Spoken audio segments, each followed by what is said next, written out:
Hi everybody, and welcome back to my channel. If you're new here, welcome. I'm Amber Rose, also known as the Religious Hippie. You could basically follow me on any social media platform, or you can go straight to my website at thereligioushippie.com. On my website, you'll find economy rosaries, haters will be prayed for prayer journals, and tumblers, and St. Jude prayer mugs. If you find this video helpful, please like, subscribe, and share with someone you think needs to hear it. All right, everybody. So today's video is about ways that you can deepen your devotion at Mass. I know through the years of coming back into my faith, I've really tried to figure out, okay, how can I deepen my devotion and get more out of Mass? I go to the traditional Latin Mass mainly, but I've also gone to the Novus Ordo and the Novus Ordo in Latin. And so I've gone to the Maronite Rite. I've also gone to the Byzantine Rite. So over the few years that I have been going to Mass again, I have learned a few things. And I think that these things will really help if you're struggling to focus and to really deepen your devotion at Mass. Maybe you feel stagnant.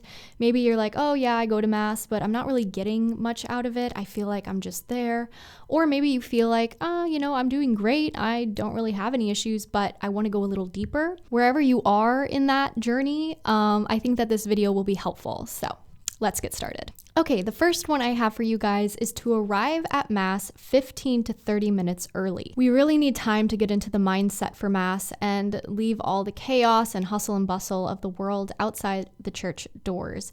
Being able to just clear our minds, spend time in prayer right before Mass, and be able to put ourselves in the presence of God is going to completely change the way that you participate in Mass. It's also a really good time to go to confession if your church has confessions on Sundays.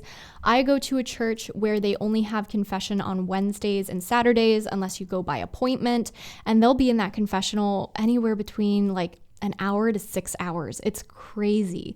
So they're always there to be able to take people's confessions. And the other church I go to, confession is available before every single Mass, but they also have the priests to do that. So your parish might only have 1 or 2 priests. But yeah, going before Mass is going to be great because then you can receive the Eucharist. I noticed that when I'm about 15 to 30 minutes early to Mass, I am much more receptive and focused, which is something that's really difficult for me to do if I get there and Mass starts like 5 minutes later, because I'm still thinking about the stuff that I was thinking about coming into church. I didn't have time to kneel, clear my head, pray, put myself in the presence of God, and prepare for the sacrifice of the Mass. Instead, I'm still thinking about, okay, I have this to do. I have that video to film. I have this person to call. And it's like, that's not the way I want to spend my time at Mass with God. I don't want to do that. So being able to take those 15 to 30 minutes before Mass and go to confession and start my prayers and really put myself into the mindset is so beneficial. The second thing I suggest is to read the readings and gospel before Mass. Now, I used to only listen to the readings and gospels at Mass and that was it. But I found that when I read the readings and gospel before Mass, I had a deeper understanding and it gave me time to reflect on those readings on the way to Mass,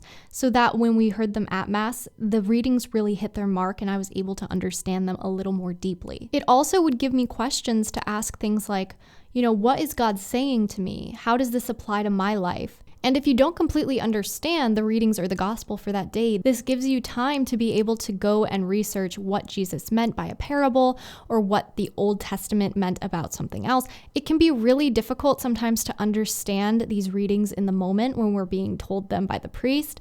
So it's great to be able to have that time to look back and be like, okay, I didn't understand this. Let's look it up. Because let's be honest, after Mass, we're not going to look it up. We're probably going to forget and we're just going to go on with our day. So I highly suggest implementing this one. Another thing you can do to deepen your devotion at Mass is to bow your head at the name of Jesus. I think this is a beautiful devotion because in the book of Philippians, we're told that his name is above all names. So we bow our heads to signify this. Number 4, and this is one that I have personally been working on because I realize that I struggle with this probably the most, and that is to control our movements.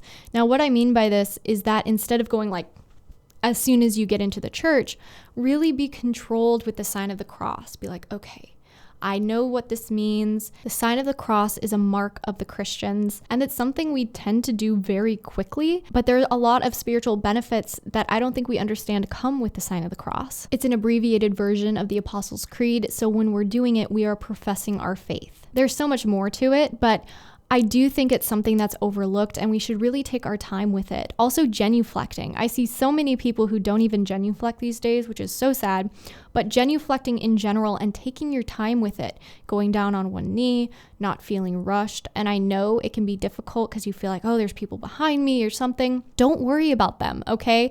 You are there for God. You're not there for them.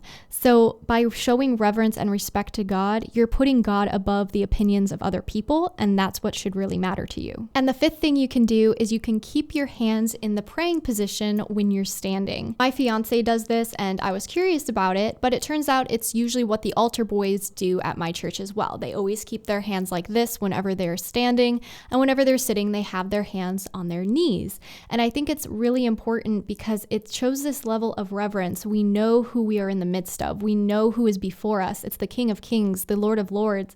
And so having that reverence and that respect in our posture is so beautiful. So instead of doing this only when we go up to receive communion, and honestly, even then, I don't really see anyone doing this when we go up and receive communion. Most people have their hands down here like this, or they're like this, which technically there's nothing wrong with it, but don't we want more? Don't we want to have this reverence for God? Don't we want to show him how much we respect him and how much we love him through our body language? So keeping your hands in that prayer position when you're standing or during the gospel, and then keeping your hands on your knees when you're sitting, is a great way to have that reverent posture. Okay, guys, I might end up doing a part 2 to this as well. I know I've been saying I'm going to do a lot of part 2s, and I am. I promise.